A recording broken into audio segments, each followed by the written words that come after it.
Dorgommiin Shaampiyoonaa Ispoortiiwwan Aadaa Oromiyaa marsaa 31ffaa fi Feestivaalli Aadaa 18ffaan Godina Shawaa Kibba Lixaa Magaalaa Tulluu Boollootti haala miidhagaa ta'een eegalamee jira. Sagantaa kana hooggantuun biiroo dargaggoo fi Ispoortii Oromiyaa adda Roozaa Biyyaa haasawaa baniinsaa taasisaniin ispoortiin aadaa tapha qofa osoo hin taane eenyummaa fi calaqqee jireenya hawaasummaa Oromoo ta'uu ibsan. Akkasumas uummanni Oromoo ispoortii kanaan dandeettii ofirraa qolachuu gabbifachaa nageenyaa fi tokkummaa isaa cimsachaa deemuun isaa seenaa keessatti iddoo guddaa akka qabu addeessanii jiru.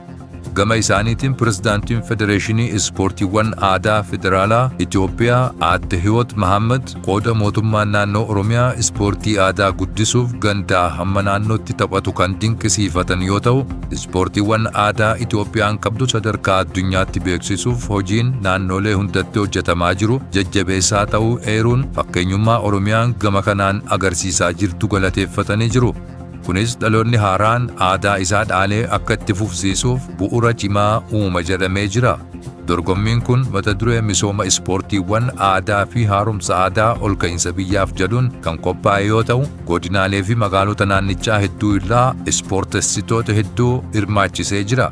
Gosoota ispoortii aadaa 10 irratti kan xiyyeeffate dorgommiin kun guyyoota 10f itti fufuun dandeettii tokkummaa eenyummaa sabichaa kan calaqqisiisu ta'uun isaa hamilee guddaa uumee jira. Muummee Ministiraa Itoophiyaa Dr. Abiy Ahimad fi Pirezidaantiin Keeniyaa Wiiliyaam Ruutoon wal arguun hariiroo seenaa dippiloomaasii fi diinagdee biyyoota lameenii caalatti cimsuu irratti mari'atan. Marii kanaan dhimmoota bu'uuraalee misoomaa walitti hidhaminsa anniisaa fi nageenya naannoo Ganfaa Afrikaa mirkaneessuuf qindoominaan hojjechuuf walii galuun keessattuu daldala bilisaa ardii Afrikaa keessaa guddisuu ida'amuu diinagdee naannichaa dhugoomsuuf kutannoo qaban mirkaneessanii jiru. Ethiopia is one of the fastest growing economies in the entire world. Ogeessi diinagdee beekamaan Jeffery Sachs Itoophiyaan hooggansa cimaa investimentii bu'uuraalee misoomaa dabalatee guddina anniisaa haaromfamuu akka hidha haaromsaatti fayyadamuun Afrikaa keessatti dursa qabachaa jiraachuu ibsan. Ethiopia is one of the fastest growing economies in the entire world. I come every year to the African Union Summit.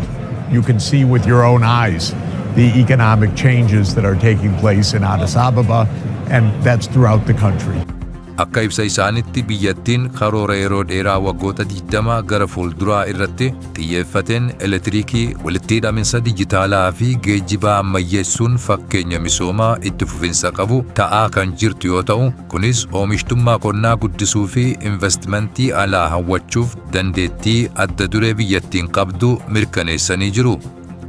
Agricultural potential is very high, but in order to achieve it, farmers need solid education, training, data, mechanization, electrification.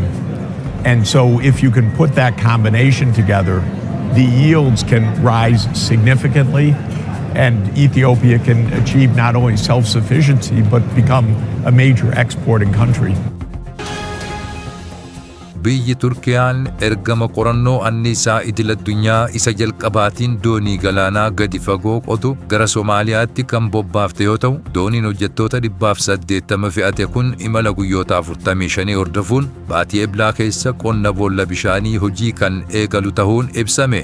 Tarkaanfiin kun qaama waliigaltee bara 2024 biyyoota lamaan jidduutti mallatteeffamee fi Turkiyaan Somaaliyaa keessatti bishaanii fi qabeenya uumamaa biroo akka qorattu mirga addaa Turkiyaaf kenname ta'uun ni yaadatama.